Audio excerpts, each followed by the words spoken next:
F and Sharp presents a Philly cheesesteak with a shortcut.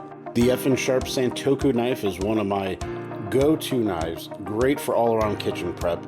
Great for veggies. I'm cutting off some bell pepper cheeks here. Then I'm going to slice it into about a 1/4-inch slice.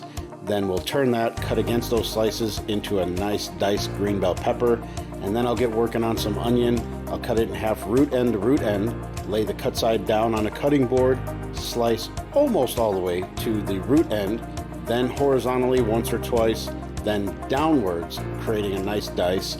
This is the shortcut. Instead of ribeye, we're going with some nice deli roast beef.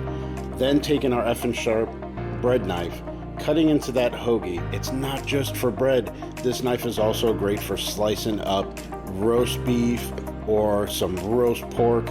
Now into a pan over medium heat, we're just gonna cook those veggies until they're translucent, season up well.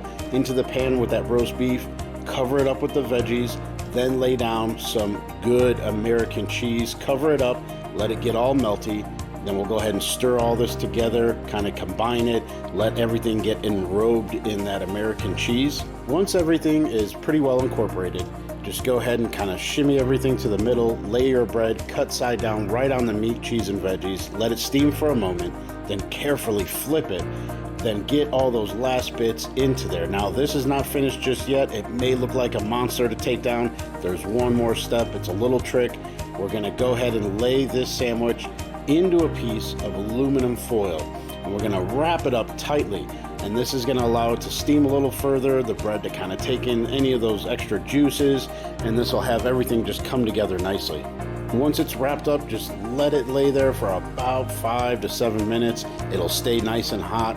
Go ahead and cut into it and admire that great Philly cheesesteak. Visit fnsharp.com.